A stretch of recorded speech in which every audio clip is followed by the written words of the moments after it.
Merci de votre écoute et de votre fidélité. Comme promis, l'invité de la rédaction, désormais au micro d'Eva Soto, c'est Robert Egenès, le directeur du CRIF. Robert Egenès, bonjour.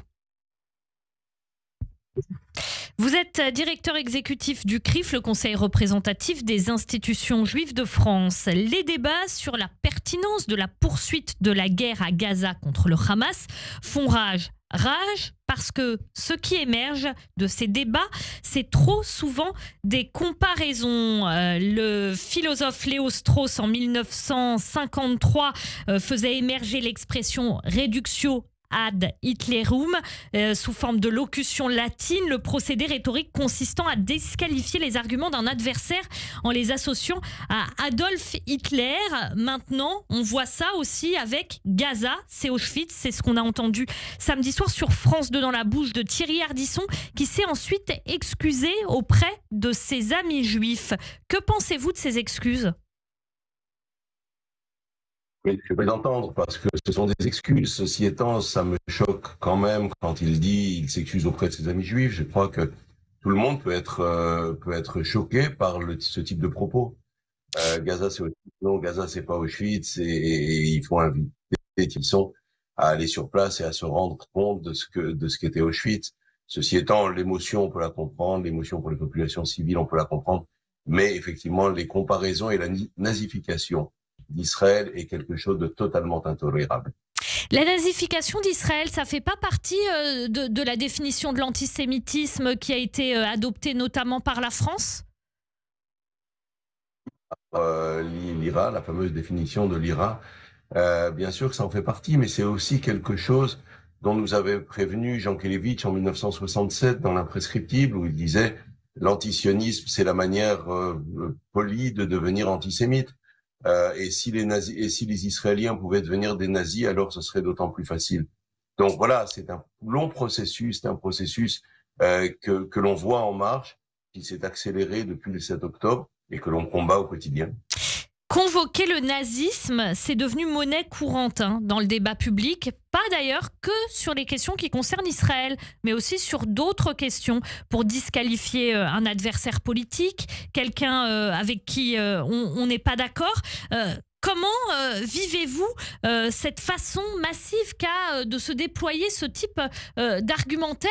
Et puis, je vais vous poser une question qu'on pose souvent à la table de Shabbat. Est-ce que c'est bon pour nous, ça ? D'abord, c'est pas bon pour la France, donc c'est pas bon pour nous. C'est pas bon pour la France parce que quand le débat devient polarisé, quand en fait on veut anéantir celui avec lequel on n'est pas d'accord, on est dans une mauvaise situation de discussion et de débat qu'il faut combattre, sur lesquels il faut effectivement se battre pour ramener les notions de discussion, d'échange, au travers des idées qu'on peut combattre, sur lesquelles on ne peut ne pas être d'accord. Alors, l'ARCOM vous a accordé le statut de signaleur de confiance. C'est important, ce statut, parce que ça va vous faire rentrer parmi différentes associations qui font des signalements sur des contenus, notamment sur les réseaux sociaux. Est-ce qu'au CRIF, vous avez déjà, je crois, un pôle effectivement qui s'occupe de ces médias-là ? Qu'est-ce que ça va changer concrètement en matière de lutte contre l'antisémitisme, ça ? Ça va nous donner plus de travail parce que ça oblige, on va être obligé de faire des rapports, d'expliquer pourquoi et comment on fait les signalements.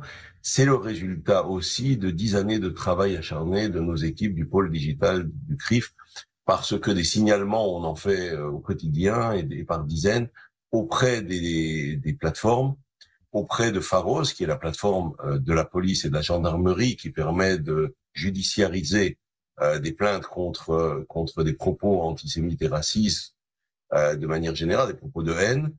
Et ça reconnaît simplement 10 ans de travail acharné que l'on a eu pour faire en sorte que ce que l'on déclare n'est pas seulement ce que l'on n'aime pas. Et s'il faut expliquer au public, on ne fait pas de signalement sur quelque chose qui ne nous plaît pas, on fait des signalements sur quelque chose qui est illicite. Donc ça nous oblige à comprendre la loi, ça nous oblige à comprendre les raisons pour lesquelles on s'attaque à un contenu et on demande le retrait du contenu. Donc ça nous propulse effectivement dans un tout petit groupe de gens très sérieux qui font des signalements et dans lequel on va tenir notre place par rapport à tous ces discours de haine.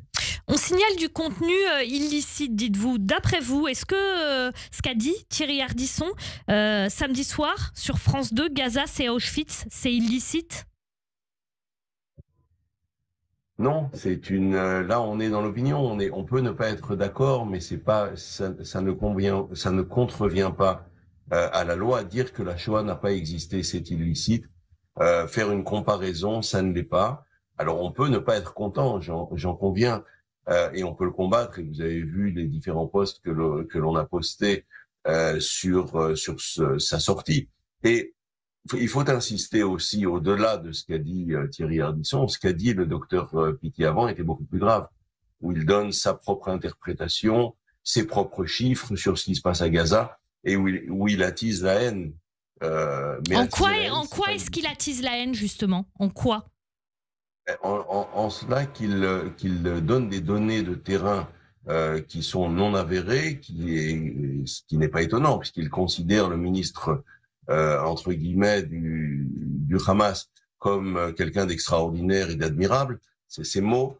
Il donne des chiffres qui ne sont pas avérés, sur lesquels on ne peut pas revenir. Il les augmente en plus par rapport aux chiffres du Hamas. Donc il attise la haine du juif, tout simplement, puisqu'on sait que la haine qui est attisée par LFI, par ceux on connaît, qui sont chaque jour en train de ramener ces propos, d'expliquer que ce qui se passe à Gaza est une raison d'attaquer les Juifs. Ça, c'est totalement inacceptable, mais qu'il faut combattre. Mais dire Robert Ejnès que ce qui se passe à Gaza, c'est une raison d'attaquer des Juifs et donner des chiffres faux, est-ce que c'est la même chose? Non, en fait, ils ne le disent pas, ils le sous-entendent. Et ça qui est très difficile, parce que quand je vous dis, il y a énormément de morts à Gaza, ce que font, et vous avez entendu Ardisson, ce que font les Juifs à Gaza. Donc on n'était plus dans l'armée, on n'était plus les Israéliens, on était vraiment dans un développement beaucoup plus large, puisque c'est la responsabilité des Juifs, ce qui se passe aujourd'hui à Gaza. Il s'est repris, bien entendu, et Léa Salamé l'a repris aussi, mais la chose était dite. Et donc, c'est ce genre de propos qui est propre à attiser la haine parmi des gens qui sont un peu faibles d'esprit, peut-être. Le média en ligne Blast dénonce la décision de l'Arcom de vous accorder le statut de signaleur de confiance. Blast, c'est un média en ligne plutôt classé très à gauche et il qualifie le CRIF, je le cite, d'organisation religieuse alignée sur la position du gouvernement d'extrême droite génocidaire d'Israël, fermé les guillemets. On entend beaucoup ça concernant les Juifs qui ont de la famille en Israël ou qui débattent sur le fait d'être d'accord ou pas avec le gouvernement Netanyahou, qui sont plus de gauche, plus de droite. En tout cas, quand on a un lien en tant que Juif avec Israël, on entend ça tout le temps, aligné sur la position d'extrême droite génocidaire d'Israël. Vous, au CRIF, vous subissez ça depuis le 7 octobre. Nous, en tant que Juifs, on le subit également. Il n'y a pas de solution. On a l'impression qu'il n'y a pas de solution à ce problème parce que on peut se sentir proche d'Israël sans pour autant être d'accord avec tout et même si on n'est pas d'accord. Comment vous appréhendez ces mouvances, problème ? Doit se sentir solidaire d'Israël et c'est dans l'ADN du CRIF, c'est dans les missions du CRIF dès son origine, dès 1943. Soutenir l'idée d'Israël à l'époque, soutenir l'État d'Israël depuis, c'est quelque chose qui est essentiel, c'était quelque chose qui est essentiel pour les Juifs du monde, de soutenir Israël. Et donc sur la notion de solidarité, il n'y a pas à revenir. Maintenant que il y ait une essentialisation en fait, qui viennent de l'armée à l'ensemble des Israéliens, de l'ensemble des Israéliens à l'ensemble des Juifs, et que l'on attaque des Juifs en France sous le prétexte qu'ils seraient génocidaires et qu'ils seraient soutien de l'armée d'Israël, c'est quelque chose qu'on entend malheureusement de plus en plus, que l'on combat au quotidien. Il faut dire par exemple que dans les plaintes qui sont déposées, on voit des enfants, et le plus jeune était en maternelle, qui se voit opposer un autre enfant de maternelle qui lui dit « je ne joue plus avec toi parce que tu tues des enfants à Gaza ». Donc ça, c'est totalement intolérable et on compte sur la société civile pour travailler avec nous sur la réparation de la société française qui est malade. Merci beaucoup Robert Ejnès, directeur exécutif du CRIF, le Conseil représentatif des institutions juives de France. Merci. Le 6-9, Radio J. Tournoi de